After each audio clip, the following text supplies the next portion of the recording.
Olha, galera, eu tô cansada, porque quanto mais a gente assiste esse circo, mais indignado a gente permanece, mais o estômago dói, mais surpreso com o nível elevado da cara de pau a gente fica. Deixa eu explicar uma coisa aqui pra quem ainda não entendeu. Estamos há praticamente 20 sessões da CPI que custa dinheiro. E não, esse dinheiro não tá caindo da árvore, é você, contribuinte, que tá pagando.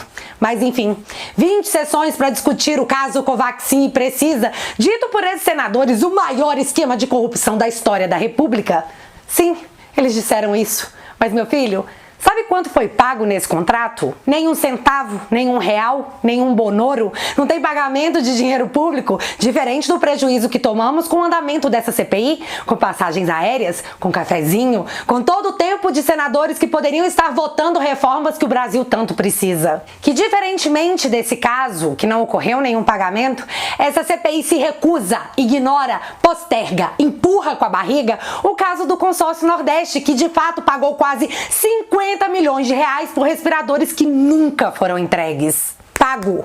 Fato consumado. Vocês entendem o absurdo disso? Vocês conseguem entender que usar essa porcaria de nariz de palhaço não é mais adereço, é item obrigatório para falar dessa comissão? Eles gastam empenho, força e o nosso dinheiro para investigar uma corrupção que nunca existiu.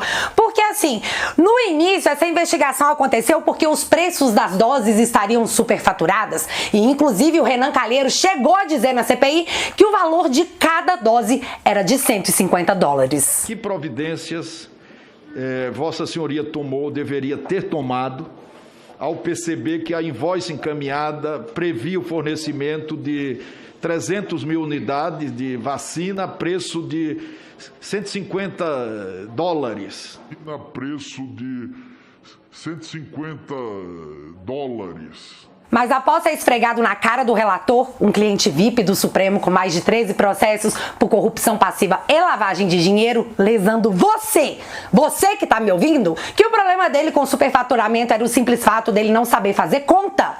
Essa historinha desapareceu. Mas as narrativas precisam andar para que o fato, eu disse fato, do consórcio Nordeste ter gasto 50 milhões de dinheiro público para respiradores que jamais chegaram, seja deixado de lado, porque, ora, veja bem, temos um suposto esquema de corrupção que nunca teve um centavo de dinheiro público pago, que precisa muito da nossa atenção, porque na hora que essa história da Covaxin cair, eles vão ter que voltar à narrativa da cloquinha, do gabinete paralelo, de qualquer coisa.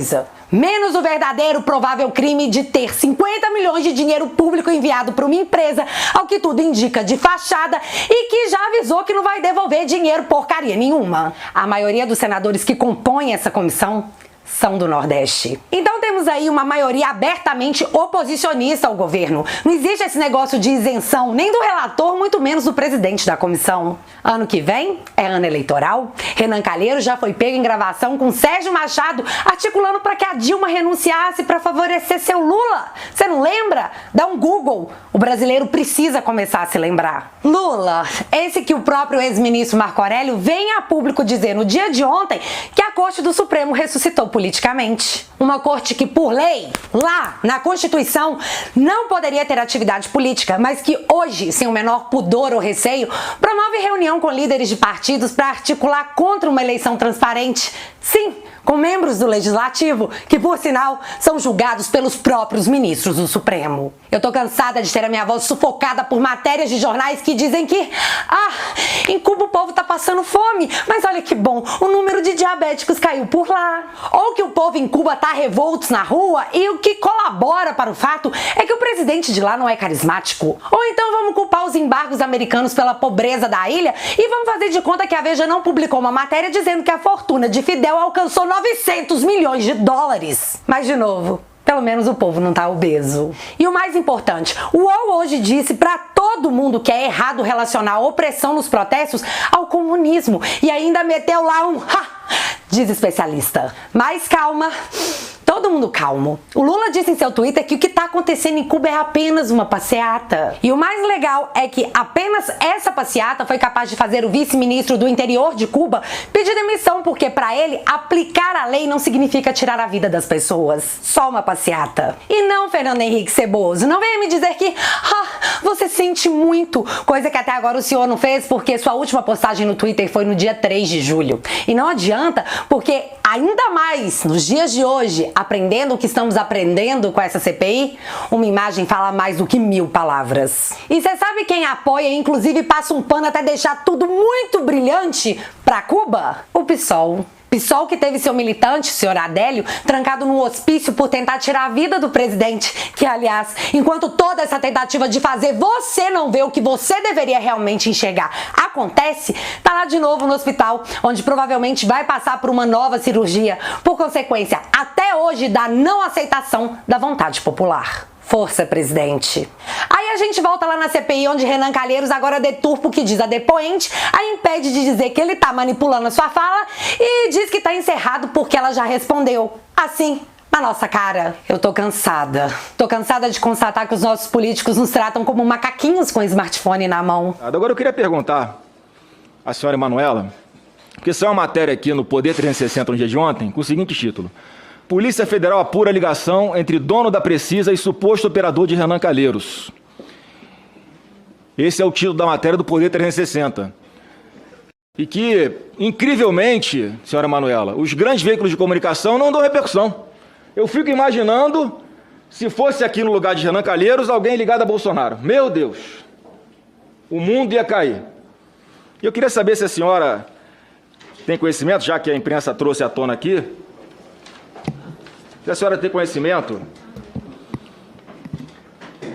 do inquérito 4492, que está no Supremo Tribunal Federal, o relator, o senhor ministro Edson Fachin, em que lá existem algumas investigações que dão conta de que teria havido algum favorecimento por parte da Precisa para o senhor Milton Lira, que, segundo a matéria, o senhor Milton Lira seria o operador, o laranja do senhor Renan Calheiros. Então é impressionante, presidente, porque um fato grave como esse, uma investigação que está em curso no Supremo Tribunal Federal, não há repercussão na imprensa, e só quem teve coragem de botar foi o Poder 360.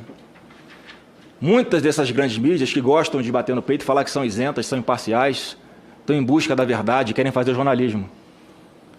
Mais uma vez, imagina se fosse qualquer pessoa com uma relação de 5º grau com o presidente da República.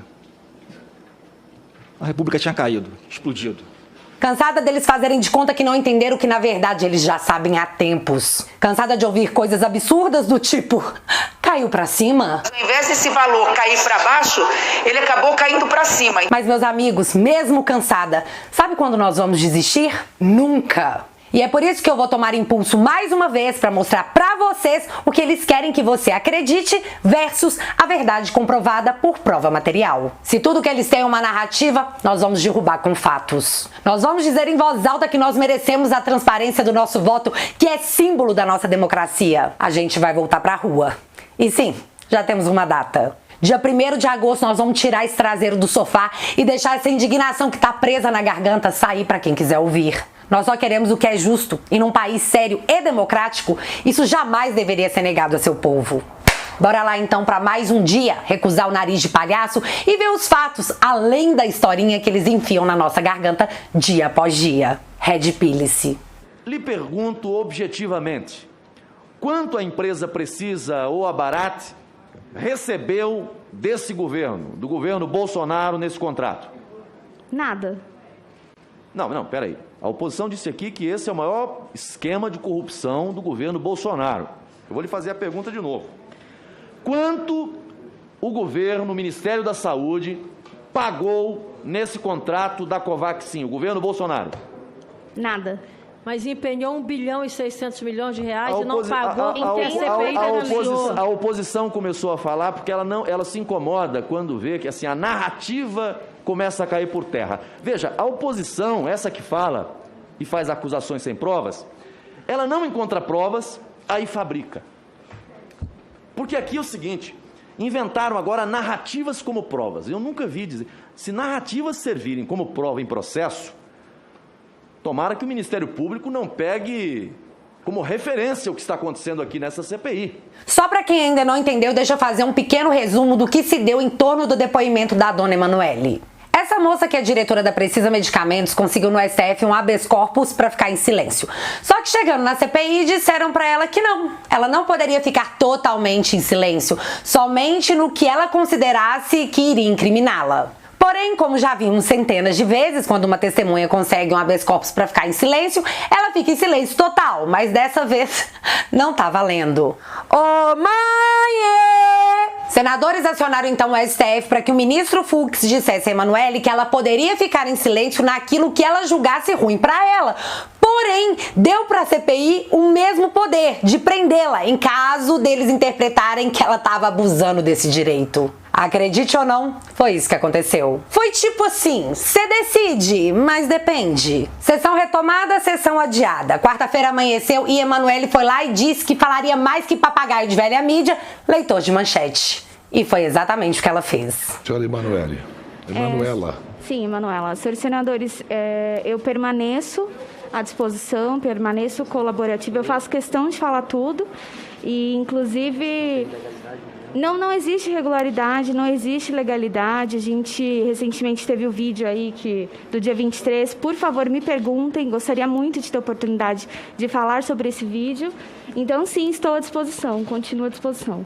A moça falou tanto, mas tanto, de uma maneira tão técnica, tão segura, que desmentiu o relator, desmentiu o senador, e eu juro pra vocês, eu tava só no aguardo do Renan Calheiros anunciar que eles iriam até o STF, dessa vez pra garantir que a Emanuela permanecesse em silêncio. Então vamos aqui aos principais momentos dela nessa quebrada de banca, e nós vamos desmontar ponto a ponto, porque depois de hoje, a continuidade dessa narrativa já é atentar contra a nossa inteligência. Tipo, continuar a atentar contra a nossa inteligência. Irmãos Miranda, tudo começou quando os irmãos Miranda foram até a CPI denunciar um esquema de corrupção. Segundo o Ricardo, irmão do Luiz Gump, no dia 18 eles receberam uma invoice com superfaturamento e que no dia 20 levaram essa mesma invoice até o presidente. Sobre esse fato... Continuando, senhores senadores, então referente ao vídeo, mais uma vez, eu não fui detalhista. Se eu soubesse que eu ia estar passando por isso aqui agora, eu ia ter lido, eu ia ter falado dia por dia, e-mail por e-mail, mas mesmo não sendo detalhista, eu provei e provo mais uma vez que essa invoice só foi enviada no dia 22. E eu desafio o William Amorim e o Luiz Ricardo a provarem também que eles receberam no dia 18, porque eles não vão conseguir. Então eu estou disposta, inclusive, fazer uma cariação junto com as informações que eles passaram e com os fatos, se é que eles têm. Emanuela anuncia que é impossível que os irmãos Miranda tivessem acesso à invoice no dia 18, porque ela só foi enviada no dia 22. E afrontosa, assim, coisa que eu curti muito, quero ser amiga dela pra assistir o Diário de Bridget Jones enquanto a gente pinta a unha. Emanuela ainda chamou os caras pra uma careação, pois segundo a mesma, ela pode provar com documentos o que ela fala. Os irmãos Miranda não. E assim, até onde eu sei, provas valem mais que palavras. Na quinta-feira, senadora, porque o link do Dropbox foi criado e compartilhado na quinta-feira com os documentos de teor técnico. Então você me Então diz eu iniciei o processo na quinta-feira e o processo ainda estava em tramitação, tanto que eu falo no vídeo. Eu tenho alguns documentos para retransmitir, eu ainda estava falando de um processo que ainda estava acontecendo. Não, você disse eu não que você fui enviou detalhista. também dia 18. Você disse que você enviou alguns documentos no dia 18. Senadora, eu disse que eu iniciei no dia 18, eu não fui detalhista e nada supera a prova material que nós temos. E o desafio que foi feito para o Luiz Ricardo e para o William também apresentarem a comprovação da forma que eu fiz de que eles receberam esse documento, porque eles não vão conseguir fazer. E só para finalizar essa questão de data da invoice, o Flávio terminou de bater a pá de cal. Tá ruim a qualidade da imagem, mas ele fala que recebeu a invoice mostrando esse print. Então, vejam bem, ali tem a Proforma Invoice, né, com aqueles círculos verdes, e no próximo vídeo, na próxima foto, a qualidade também está ruim, mas vai ver o dia que ele recebeu no seu WhatsApp esse invoice. Pode passar a foto, por favor. Aquele contrato. A foto. A foto que tem seguido aí. A linha azul em cima, segunda, dia 22 de março, a data que ele recebeu o invoice no seu WhatsApp. Ele próprio, ao querer produzir algo que sustentasse o seu discurso, ele acabou se entregando. Então, ele próprio produziu a prova contra ele. Isso é sim determinante, porque querem fazer crer que o presidente Bolsonaro prevaricou com base em algo que está desmentido. O presidente nem teve acesso a essa invoice. E ele levou a denúncia no dia 20, levou, e o presidente tomou as providências. O presidente tomou as providências e foi o retorno que teve, que não havia nada de equivocado dentro desses procedimentos. Os próprios irmãos Miranda enviaram via WhatsApp as invoices no dia 22. Tá aí no print de documentos públicos. Essa invoice só apareceu nos prints que os próprios irmãos Miranda apresentaram à CPI no dia 22. E é fácil constatar que o Luiz Gump ainda não tinha visto a invoice, porque assim que ele recebe o documento, ele diz: é daquele rolo? Se no dia 22 nem o próprio Luiz Gump Miranda tinha visto a invoice, como ele pode ter mostrado ela ao presidente no dia 20? Você sabe que cheiro é esse? Cheiro de denúncia por prevaricação indo pra lata de lixo. Apenas mais uma narrativa de todas que cairiam ontem. Ah, a Covaxin é a única que possui uma intermediária no Brasil. As outras não têm, esse negócio tá cheirando mal. Primeiro ponto. Por que, então, o Ministério da Saúde negociou com a Precisa Medicamentos em vez de lidar diretamente com a Bharat Biotech? Senhor senador, na Lei 8666 de 73, que é a Lei de Aquisições Públicas, no artigo 32, consta lá claramente que qualquer empresa internacional, qualquer fornecedor internacional que não possua um CNPJ dentro do Brasil, ele obrigatoriamente deve indicar um representante legal. Segundo ponto, a Pfizer não tem representante no Brasil porque ela própria possui essa representação no local. A AstraZeneca tem a Fiocruz, a Coronavac tem o Butantan. Mas é pedir muito que os senadores se atentem a isso, até porque a dona Elisiane Gama rodou a baiana dizendo que, como assim foi fechada uma compra de picadinhas antes da Anvisa aprovar? Antes de ter lei que permitisse. Mas, dona Elisiane, a Pfizer passou pela mesma exata situação, porém com cláusulas tão leoninas que até hoje a Argentina não quis comprar. Porém, a senhora defendeu que ela deveria ter sido comprada antes mesmo da aprovação da agência americana. Para a Pfizer, a senhora queria que se comprasse antes da autorização e inclusive acusou o presidente de coisas muito sérias por ter aguardado tudo para efetuar a compra. Mas para a Covaxin, não deveria ter comprado nada. Contradições para apoiar a narrativa de atacar o governo. A gente vê por aqui. Falemos então da tal proposta de $10 a dose que existe em uma memória de reunião. Documento oficial? Não. Tem alguma validade? Nenhuma. Só pro Renan Calheiros. Mas é muito bom terminar com mais essa narrativa. Entenda. Senhor senador, essa memória de reunião, ela foi uma memória unilateral, confeccionada pelo Ministério da Saúde, em que nós, parte da reunião, não tivemos a oportunidade de, enfim, ler ou assinar ou até validar o que ali estava escrito. O que eu posso garantir é que não houve nenhuma oferta de $10 por dose e nós, o tempo todo, tentamos que esse produto ele fosse mais barato para o Brasil. Eu vou, se vocês me autorizarem, claro, a gente não vai conseguir espelhar, mas eu tenho aqui até um cronograma das últimas vezes que eu evidenciadamente pedi que esse produto fosse mais barato. E, inclusive, a Precisa recebeu uma oferta de $18. E essa oferta a gente não repassou para o Ministério e no e-mail eu escrevo: esse valor está muito longe do que eu gostaria de ofertar para o Brasil. Eu escrevo isso. Não está nem um pouco perto do target que eu desejo. Então, eu não vou repassar esse valor. Então, se na memória de reunião constavam $10, é uma memória unilateral, eu não ofertei esse valor não foi praticado. Podia ser uma expectativa e que eu tinha essa expectativa. Através dos e-mails, os senadores vão poder ver que eu tinha essa expectativa e que eu reafirmei essa expectativa de um custo menor diversas vezes, inclusive comparando com o preço de outras vacinas. Eu coloco nos e-mails, nas minhas comunicações com a Bharat, links das notícias falando que a Coronavac está custando $10,70. Eu envio para eles e eu falo: pessoal, vamos reduzir o preço em momentos que eu nem sequer tinha ainda a precificação. Tá? Então, em 20 de novembro, por exemplo, eu não tinha ainda o custo da vacina. A primeira vez que eu fui ter uma oferta da vacina para o Brasil foi no dia 9 de dezembro e foi quando eles passam para a gente que o valor seria de $18.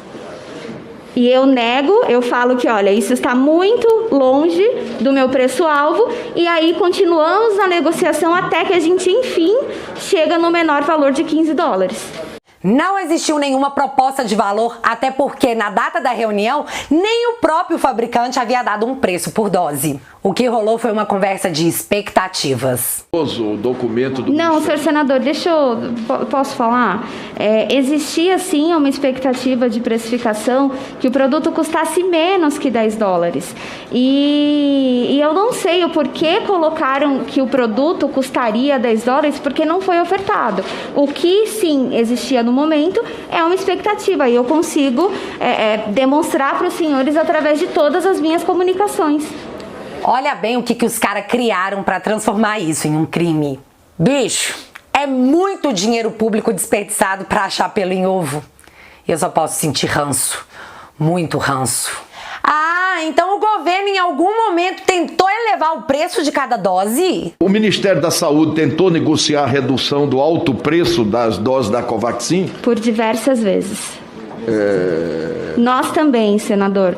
Eu tenho, inclusive, inúmeras evidências através de e-mail, eu pedindo, eu vou até disponibilizar a vocês, eu, Emanuela, solicitando e colocando o desejo de que aquela vacina custasse menos que $10 para o Brasil.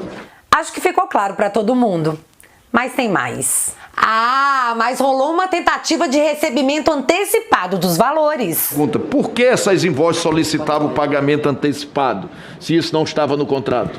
Senhor senador, a Barat, ela tem o modo dela de fazer a emissão dessas invoices, e ela utilizou o tempo todo como se fosse uma minuta padrão para confecção. A primeira que nós recebemos, que foi a que foi enviada no dia 22, ela era com as condições padronizadas para o mundo inteiro. Então, o mundo inteiro pagou antecipadamente. O próprio Paraguai, não sei se vocês tiveram aí acesso às informações, outros países também que efetuaram a compra da Covaxin, eles tiveram a condição de realizar o pagamento antecipadamente nos termos do Incoterm FCA e entre outras informações que nós conseguimos vantagens para o Brasil. Antes da gente continuar, vamos entender. A pergunta do relator foi muito clara. Por que na invoice da Madison constava pagamento antecipado? E eu expliquei falando que era uma minuta padrão e que nós conseguimos uma condição benéfica para o Brasil, diferente dos outros países. Eu expliquei que o fato de ter sido enviado a primeira invoice nessas condições não necessariamente sobrepõe ao contrato que já tinha sido assinado, entendeu? E que, mais uma vez, conforme o que outros depoentes falaram aqui, uma proforma invoice, ela é um draft, ela é um documento que ele vai e vem diversas vezes.